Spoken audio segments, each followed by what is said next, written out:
Hey, it's Andrew Greif of the Oregonian. Tyson Alger of the Oregonian. Oregon just beat California 59-41 at Levi's Stadium. What was the biggest takeaway for you after Oregon's 7th victory this year?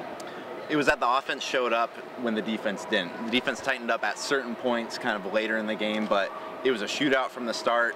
Over 100 points scored today. Marcus Mariota, 5 touchdown passes. Royce Freeman, another 100-yard game. Byron Marshall continued to show that he's really evolved into a very dynamic player in this offense. He had a 53-yard touchdown reception. He rushed for another 50-some yards. Just a really good game altogether from the offensive standpoint. There was a lot of problems on the defense, but overall they got a win. They're 7-1.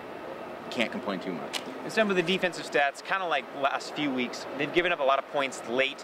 For the most part, I think through Cal's first 4 or 5 drives, second half, they only scored 1 touchdown, and it was a pretty wide gap. Then they kind of made their way back. That's going to make things look worse in retrospective. However, the first half, Oregon gave up 28 points, and that didn't look very good. It was 38-28 in the first half. Some weird mistakes. Marcus Mariota threw an interception.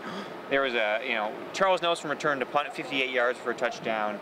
Just kind of a bizarre first half. It almost took 2 hours. Yeah. I don't know going forward if you have a ton of faith in, I guess, Oregon just really routing a team, really taking the team down, shutting them out. But they can win in a shootout, and that's worth something. Yeah, I think just harkening back to the offense showed up for a big game. When they're playing like that, the defense just kind of has to play enough. And I think maybe they got into like the flow of the game where everyone's scoring. Cal had the ball a lot because Oregon was scoring. So like you said, like the defense, they didn't play well, but I don't think they played 41 points bad. 59-41, it's still a big win, right? Well, Mark Helfrich afterwards said that he thought that when Oregon went up 31-14, a couple guys on his team just kind of took a deep breath and relaxed. He didn't like that. He said they got soft, he thought. Then in the second half, Oregon comes out, puts the screws to Cal, and yet lets them back in. Don Pelham said they left a lot of plays out there. There's going to be things to work on. Anything that you would maybe have them work on the most if you were in the driver's seat? I think it's just keeping the foot on the throat.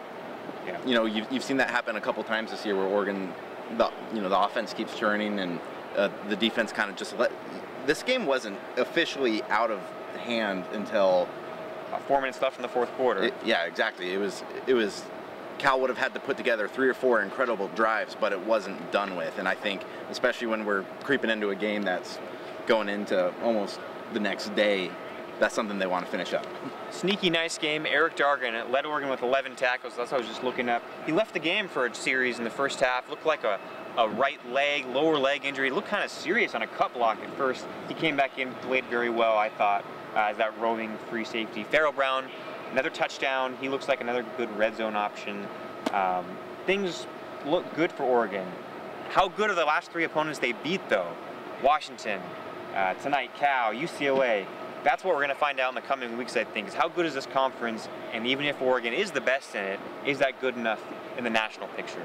We'll find out the big test next week against Stanford at home.